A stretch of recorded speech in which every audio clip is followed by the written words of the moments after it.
Hey guys, welcome back to my channel. तो इस part की शुरुआत में हम देखते हैं ह्वाजा को और किम को। जो ह्वाजा किम से बात कर रही होती है कि मुझे पता चला है कि डोगो कंपनी में ही ड्रग्स है, वहीं पे कोई डील कर रहा है, तुम अंदर रह के पता करो और मैं बाहर का सब कुछ संभाल रही हूँ, कुछ ना कुछ तुमको करना ही पड़ेगा। तभी वहाँ पे किम बोलता है कि मुझे मेरी टीम ने बोला है कि मैं अंडर कवर होकर काम नहीं कर सकता, वहाँ पे मैं नहीं जाके पता कर सकता। तभी उसकी मॉम बोलती है कि ठीक है, तुमने वहाँ पे नामसून जाएगी। तभी किम बोलता है कि अगर नामसून को कुछ हो गया तो मैं जानता हूँ वो स्ट्रांग है, बट फिर भी किसी ने हमला कर दिया तो। तभी उसकी मॉम बोलती है कि तुम्हें इतनी नामसून की चिंता क्यों हो रही है? अगर तुम्हें इतनी चिंता हो रही है तो क्या तुम उसे लाइक करने लगे हो? अब ये चीज़ सुन के बाद तो किम बेचारा चुप ही हो जाता है और वो किम को नामसून से शादी करने का बोलती है। फिर नेक्स्ट सीन में हम देखते हैं ह्वाजा को और नामसून को। यहाँ पे नामसून ह्वाजा को बताती है कि मेरे को और मेरी मॉम को तुम्हारे बारे में सब कुछ पता चल चुका है, हम तुम्हें एक चांस भी देना चाहते हैं अगर तुम सुधर जाओगी तो, और तुम्हें माफ़ भी कर देंगे, बट अगर दोबारा ये गलती हुई तो तुम्हें माफ़ नहीं किया जाएगा। उधर हम डोगो कंपनी के CEO को देखते हैं जो नामसून की ही वीडियो देख रहा था और अपने असिस्टेंट से नामसून के बारे में ही पूछता है। फिर उसके बाद वो नामसून का जो मैनेजर होता है उसको बुलाता है और उसको बुला के बोलता है कि तुम नामसून पर नजर रखो, मुझे नामसून की हर एक मिनट की खबर चाहिए, मुझे उसकी सारी वीडियो चाहिए, वो जो भी काम करती है। अगर तुम ऐसा मुझे दोगे तो तुम्हारा प्रमोशन भी होगा और तुम्हें ज्यादा पैसे भी मिलेंगे। नेक्स्ट सीन में हम देखते हैं नामसून अपने फ्रेंड्स को कॉल करती है और बोलती है कि तुम मेरी आके यहाँ पे मदद कर दो, तो उसके लिए वो मान जाता है। उधर हम एक आदमी को देखते हैं जो ह्वाजा जिसको रिपोर्ट करता है, वो मशीन में काम कर रहा होता है कि अचानक से उसकी जैकेट फंस जाती है मशीन के अंदर और उसका दम घुटने लगता है। अब सभी लोग वहाँ पे उसको बचाने की कोशिश करते हैं लेकिन नहीं बचा पाते। तो वहाँ पे सही टाइम पे नामसून आ जाती है और वो अपनी ताकत से इस मशीन को ही तोड़ देती है, तो उसकी जान बच जाती है।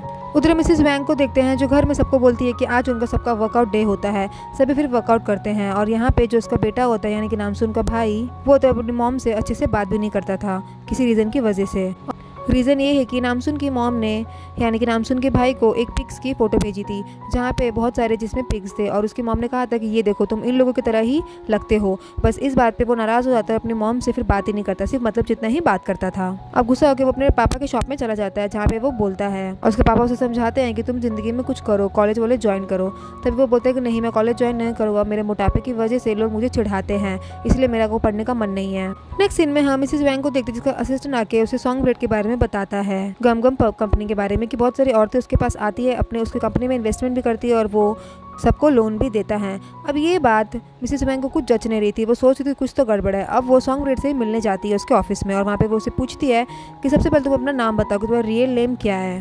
तभी वो अपना नाम बताता है कि उसका नाम सुयोन है और वो बोलता है कि वो एक दुनिया का बहुत बड़ा इन्वेस्टर में से एक है और वो बहुत बड़े बड़े लोगों से मिल चुका है।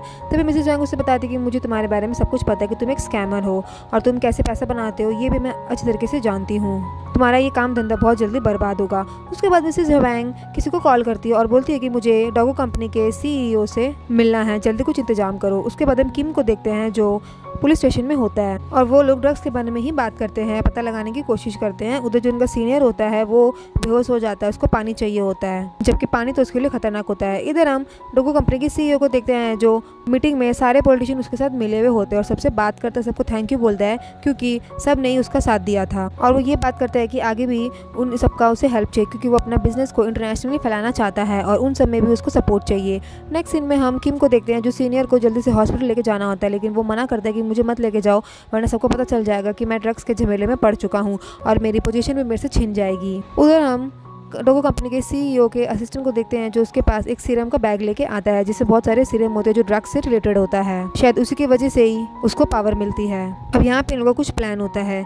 उधर हम देखते हैं कि किम अपने सीनियर को अपने घर ही ले आता है और वो उसे हथकड़ी पहना देता है ताकि वो आराम से कुछ करे ना, आराम से सो जाए। लेकिन कुछ देर बाद अचानक से उसको वो बहुत अचानक से स्ट्रांग हो जाता है, उसे बहुत सारी पावर आ जाती है, वो हथकड़ी तोड़ देता है और सीधा किम पे जाके हमला कर देता है। बेचारा किम कुछ नहीं कर पाता, लेकिन एंड टाइम पे नामसून आ जाती है और वो किम को बचा लेती है। लेकिन वो हार नहीं मानता, वो नामसून में वापस से हमला कर देता है और नामसून को ढकेल देता है, लेकिन किम एनी हाउ बचा लेता है। नेक्स्ट सीन में हम नामसून को देखते हैं जो उसके फ्रेंड्स लोग उसके काम पे आ जाते हैं और वो उन्हें वेयर हाउस लेके चल जाती है और जो नामसून का मैनेजर होता है वो भी वेयर हाउस पीछे पीछे पहुंच जाता है। अब वहाँ पे नामसून अपने फ्रेंड लोगों के साथ छुप जाती है क्योंकि उसको शक होता है। अब नेक्स्ट मॉर्निंग में नामसून वेयर हाउस से जो भी चुरा के लाई थी व्हाइट कलर के डब्बे, वो सब पुलिस स्टेशन के आगे रख देती है। अब दो लोग बाहर निकलते स्टेशन से, वो लोग सोचते हैं कि ये काम किसने किया और हम इतने बड़े बड़े सामानों में ड्रग्स ढूंढेंगे कैसे, क्योंकि नामसून को शक था कि शायद ये व्हाइट डब्बों में कहीं ना कहीं छुपा होगा। इधर हम किम को देखते हैं जिसका सीनियर है, उसके ऊपर से ड्रग्स का असर अब खत्म हो जाता है और वो सब कुछ बताता है सीनियर को कि वो कैसे बिहेव कर रहा था। अब उधर हम डोगो कंपनी की CEO को देखते हैं जो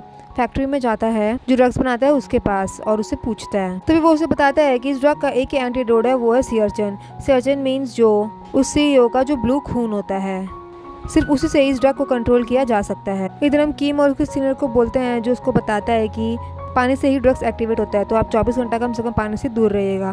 तभी वो उसे बोलता है कि ठीक है, तुम अपने काम पे जाओ, मैं पानी से दूर रहने का कोशिश करूंगा। फिर इधर हम नामसुन की मॉम को देखते हैं जो डिनर के टेबल पे बैठती है, सबको बताती है कि नामसुन एक बहुत बड़ा और बहुत अच्छा काम कर रही है। लेकिन तभी नामसुन के भाई को अच्छा नहीं लगता और वो सोचता है कि और सबको बोलता है कि आप सबको सिर्फ नामसुन की ही पड़ी है, मेरी तो किसी को कोई चिंता ही नहीं है, तो मैं अपने पापा के साथ रहने जा रहा हूँ, मुझे इस घर में नहीं रहना है। उधर हम नामसुन को देखते हैं जो वेयर हाउस में चीज़ें चुरा रही थी। वहाँ पे किम आ जाता है और बोलता है कि अरे यहाँ पे कैमरास लगे हैं, तुम कैमरास के सामने नहीं चुरा सकती।